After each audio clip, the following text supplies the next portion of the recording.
লক্ষ্য ছিল পাড়া বা বুথ স্তরে ছোটখাটো সমস্যাগুলির সুরাহা। শুধু সুরাহা নয়, আমার পাড়া আমাদের সমাধানের মাধ্যমে সমস্যাগুলির দ্রুত নিষ্পত্তি।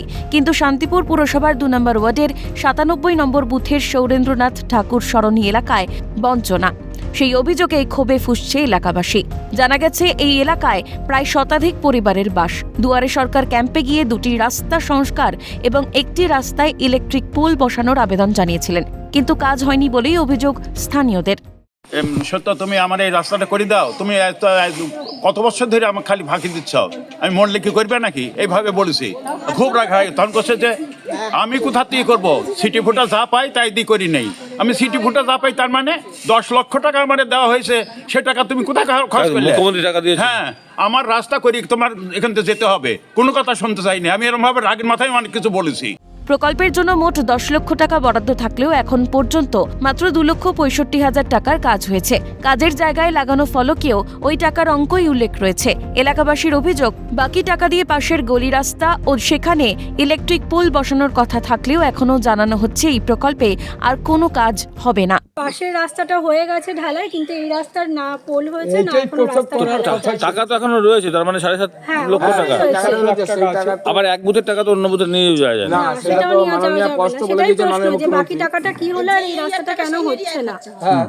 কাউন্সিলর কি কোনো কিছু কাজ যখন শুরু হয়েছে, একটা কাজ হওয়ার পরে তো আরেকটা কাজ শুরু হয়ে যাওয়া উচিত, সেটাও এখনো কেন হচ্ছে না। তার জন্য জানানো হয়েছিল, তার জন্য মাননীয় মুখ্যমন্ত্রী যে 10 লক্ষ টাকা প্রতিটা রাস্তার জন্য দিয়েছিল, প্রতিটা বুথে দিয়েছিল।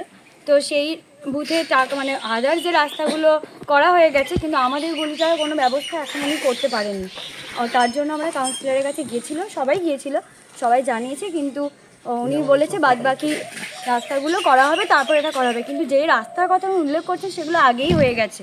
কিন্তু আমরা মানে সবাই জিজ্ঞেস করতে যাওয়ার পরও উনি এখনও বলে যাচ্ছে যে রাস্তাটা হবে, কিন্তু আমরা এখনও পর্যন্ত কোনো আশার আলো দেখতে পাইনি।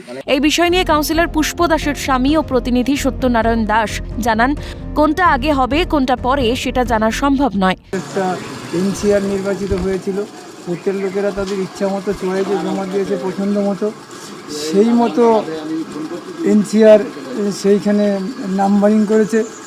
এবার কোনটা ফার্স্ট চয়েস সেকেন্ড চয়েস সেইখানে আমি ওয়াকিবহালও নই। ওইটাও বললাম না, ওই সম্বন্ধে আমরা ওয়াকিবহাল নই। কেন?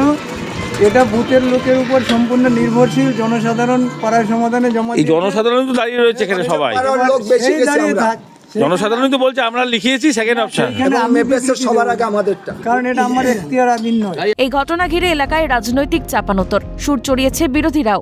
সমস্ত বুথ স্তরের যে তৃণমূলের কর্মী আছে, যারা বিশেষ করে যারা নেতা নেত্রী আছে, তাদের এই টাকাটা খাওয়ানোর উদ্দেশ্যে পশ্চিমবঙ্গ সরকার এই ব্যবস্থা করেছে এবং সেটাই হয়েছে। বিভিন্ন জায়গায় আমার পাড়া আমার সমাধান নিয়ে যে অভিযোগ উঠছে, সেই অভিযোগ আপনারা দেখবেন যে প্রত্যেক বুথে ধার্য হওয়া 10 লাখ টাকার কাজ না করে 2-2.5 লাখ টাকা, কোথাও 1 লাখ টাকা, কোথাও কাজ করেইনি, সেই টাকা পুরো হজম করে দিচ্ছে এলাকার ছোট বড় যে সমস্ত বুথ স্তরীয় নেতা নেত্রী আছে তারা। এলাকার মানুষ যদি আবেদন জানিয়ে থাকে নিশ্চয়ই হবে, জানিয়েছেন তৃণমূলের ওয়ার্ড সভাপতি। নিরপেক্ষ সভাপতি আমাকে নির্বাচন করেনি ওরা। কি নাম তার জানেন? না, আমি সেটা জানি না, বললেন তো, সেটা জানি না বলেই বলছি আমি, যার জন্য ওদের সঙ্গে উত্তর আমি দিতে পারিনি। ওরা লিখিয়ে থাকে হবে, লিখিয়েছেন কিনা সেটা জানেন না? সেটা আমি সম্পূর্ণটা জানি না।